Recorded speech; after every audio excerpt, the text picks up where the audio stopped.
Good morning. We will continue discussing the strategy of multinational corporations. Today we will talk about what kind of pressures usually the multinational will face when it develops its strategy. There are two conflicting pressures. First, global integration. The second one is local responsiveness.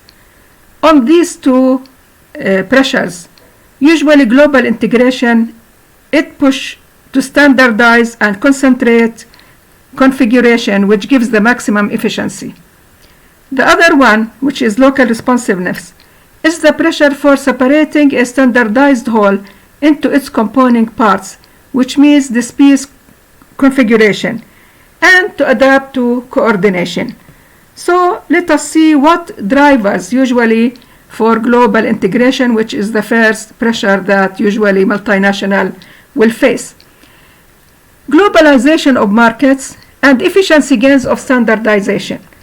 These are the two main pressures or the two main drivers for global integration. First, globalization of markets. Usually, technology helps standardize, or which means to standardize, which means makes the same. Consumer preferences.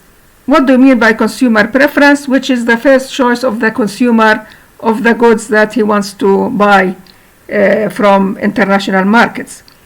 Moreover, global products, they have become popular and they are well known in other parts of the world. This allows for standardization of the product design, which means that we can make the same product anywhere because it is well known to the consumers in anywhere, in any place in the world.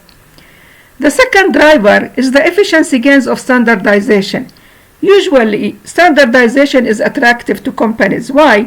Because of the cost savings that it brings for the firm as well as for the consumer. The World Trade Organization, it usually supports the global standards to prevail in the global markets. Second, what drivers for local responsiveness? Locally, consumers, they drive for local responsiveness. Consumers,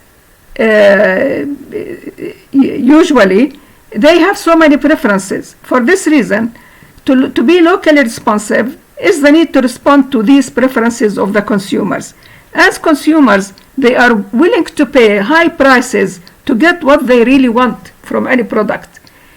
Moreover, local responsiveness is set by the host government policies, whether in economic policies, monetary, business regulations, and marketing importance to the country itself.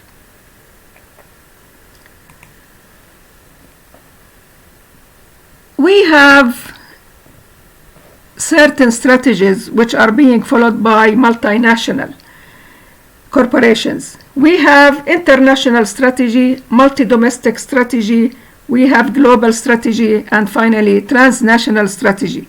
Those four strategies, each one of them, they produce or they provide certain advantages, but in the meantime, there are certain disadvantages for each strategy itself. Let us first start with the international strategy. International strategy, it drives the company core competencies into foreign markets to become international. Once it crosses its borders then and go to other parts in the world, then core competencies will enter the foreign markets. This strategy is good. It has an advantage and it works well when the firm has core competencies that foreign competitors or rivals they lack.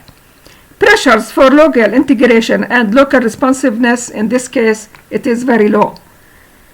Multi-domestic, this means that it emphasizes responsiveness to the uniqueness of the circumstances that prevail in a country's market. Because it involves adapting the value-added activities to local markets conditions, usually it is very costly and it's very high cost to the multinational corporation. This strategy works well if high pressure if there is high pressure for local responsiveness, but global integration pressure is low. We move to the third one, which is the global strategy. Global strategy means make standardized products that are marketed with little adaptation to local conditions. They are global products. You don't adapt the products to local conditions, but you are providing products which are globally known, and you can sell them anywhere in the world with the same standardized or the same specifications. It utilizes location economies, and because it emphasizes cost reduction, of course it does not allow for local responsiveness. You cannot reduce your cost, or if the local conditions were required to do so, you cannot do it. This strategy is good and it works well when the multinational corporation is the cost leader in the market. Moreover, if the pressures for local responsiveness is low, but for global integration is high, and that's why it is called global strategy. Finally, the fourth one, it is called transnational strategy. It balances the conflicting pressures of local responsiveness with global integration. It emphasizes global learning, knowledge, and the diffusion of knowledge throughout the organization. Moreover, it is considered complicated and sometimes it is very difficult to implement. However, it can work well when global learning and knowledge flows are emphasized. They are in demand. There is high pressure for global integration and for local responsiveness at the same time. With this, we come to the end of strategy of multinational corporations, and next time, inshallah, we will start a new chapter. See you then. Bye bye.